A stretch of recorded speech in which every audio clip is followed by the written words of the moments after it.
Welcome back to the Finance Frontier podcast. I'm your host, Your Name, and today we're diving into the riveting world of tax filing and invoicing, specifically in the context of navigating the complexities of the FDA portal.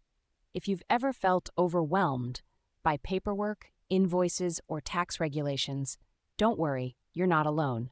Today we're breaking it all down step by step.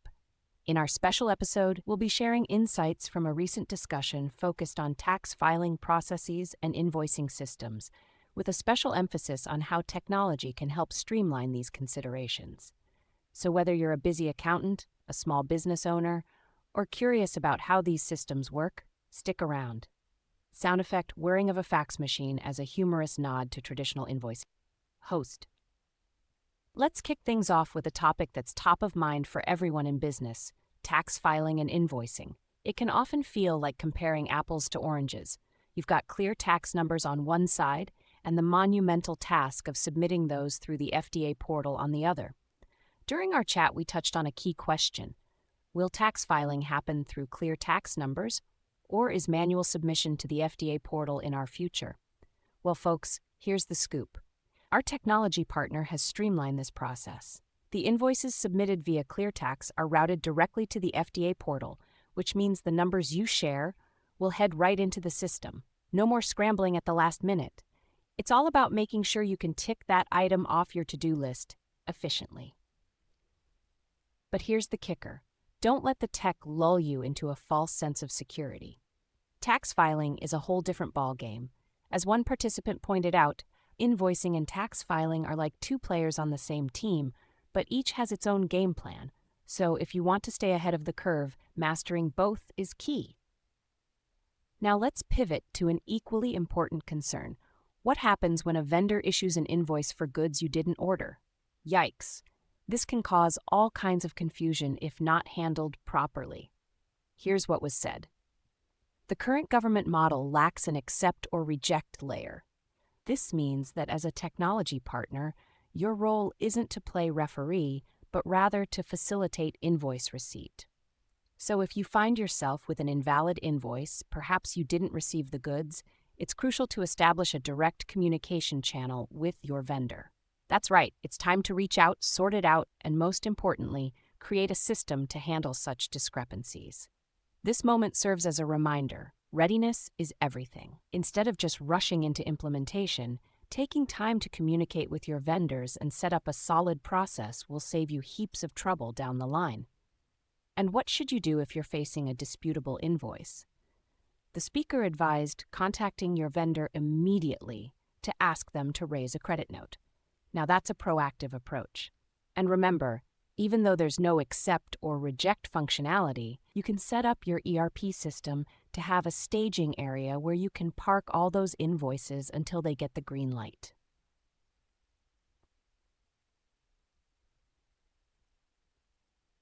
Now let's shift gears a bit. I've got to highlight a fascinating query that came from one of our functional consultants. They're working on developing an add-on for Dynamics Nave, and they asked if they could connect directly to the FDA portal or if they needed to work through an ASP. And here's the takeaway. No direct integration with the FDA portal. You've got to go through an ASP.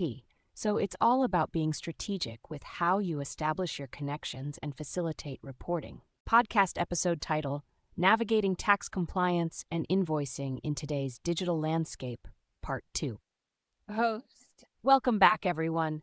If you caught our last episode, we dove deep into the landscape of invoicing and tax compliance as it relates to clear tax submissions and interactions with the FDA portal. Today, we're picking up right where we left off, addressing some of the pressing questions from our community. So buckle up, this is going to be an enlightening session. I don't know about you, but the world of tax and invoicing can sometimes feel like entering a labyrinth, right? With twists, turns, and a few dead ends. But fear not, we're here to illuminate the path. All right, let's dive into those questions. One that came up frequently. Will tax filing be based on clear tax numbers, or will submission be done manually on the FDA portal? Great question. It's critical to understand that the streamlined process we're emphasizing means that the invoices you generate through Clear Tax will be submitted directly to the FDA on your behalf. So you can sit back, relax, and trust us to route those exact numbers for you. Simple as that. Now, here's another situation that I think many can relate to.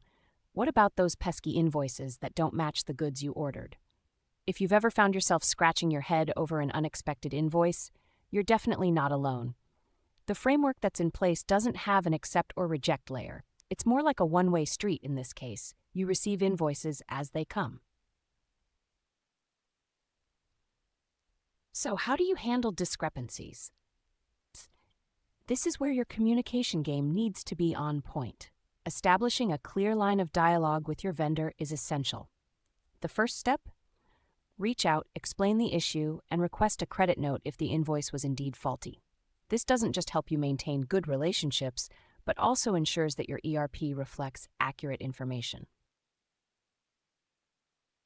Okay, let's tackle another juicy question. Does your system handle e-invoicing for pro forma invoices? This one's a bit of a curveball.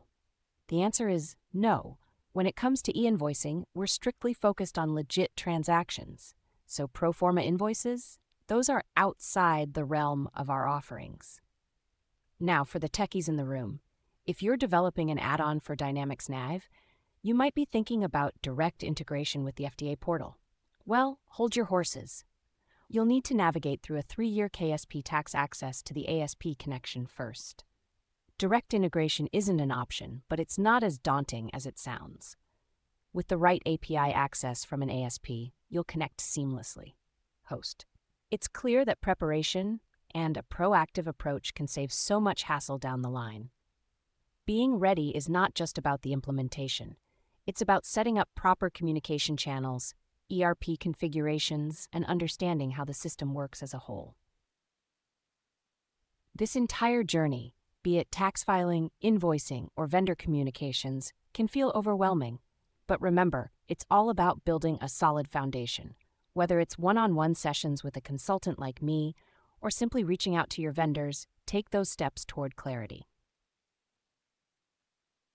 We'll continue to answer more questions and demystify this subject in our next episode.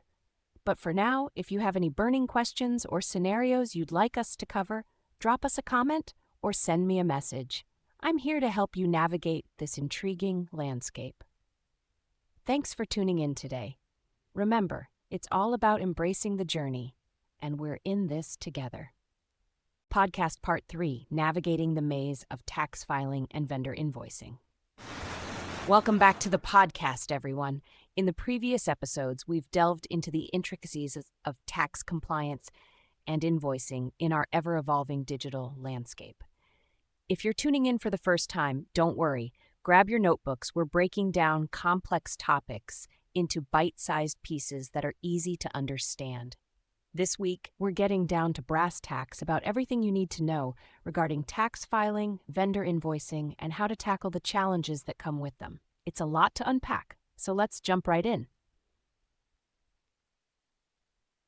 All right, let's address one of the pressing questions we received recently. Will tax filing be conducted using clear tax numbers, or will it be done manually through the FDA portal? Well, folks, the good news is that the heavy lifting is taken care of. The system is designed to streamline the process. Invoices generated through Clear Tax will be seamlessly submitted to the FDA for you. You share the exact numbers and invoices, and we handle the route to the FDA portal. Nice and tidy, right? But remember, this isn't just about compliance. It's a whole different game from invoicing generation, which can feel like a complex puzzle, especially for businesses just starting this journey. Understanding the nuances can save you a lot of headaches down the road. Now, let's tackle another hot-button issue. Vendor invoices. Imagine this. You received an invoice from a vendor for goods you never ordered. What do? Well, here's where it gets interesting. In the model the government has adopted, there isn't a built-in accept or reject layer for invoices. It's not as simple as hitting the reject button. Instead, you'll need to establish a solid line of communication with your vendors. Communication is key here. If there's a discrepancy, reach out to your vendor directly. Discuss why those invoices don't align with what you ordered. We can't stress enough how crucial it is to have processes in place to tackle these disputes efficiently. And if you're contemplating your next move, it might be wise to ask the vendor to raise a credit note for that invalid invoice. Get it booked in your ERP system, and voila, you're on the path to clarity and compliance.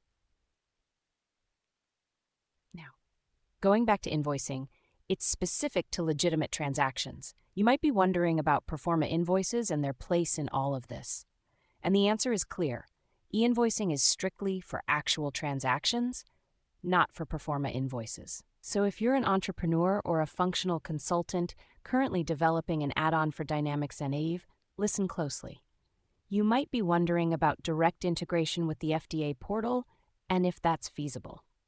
Unfortunately, the answer is no. You'll need to go through an application service provider, ASP, for that connectivity. It's all about following the right protocols to ensure your reporting is on point. I know this can seem a bit overwhelming, but don't fret. That's why we're here, to help you navigate these waters. Having the right processes and communication channels might sound like a lot, but it's absolutely essential for smooth sailing. As we wrap up this segment, I want to reiterate how essential it is to be prepared ahead of implementation. Set a course, create clear channels of communication, know how to manage your invoicing, and you'll be well on your way to success. That's it for part 3 of our podcast. If you have more questions or need personalized guidance, remember to reach out for one-on-one sessions. We're here to empower you every step of the way on this journey.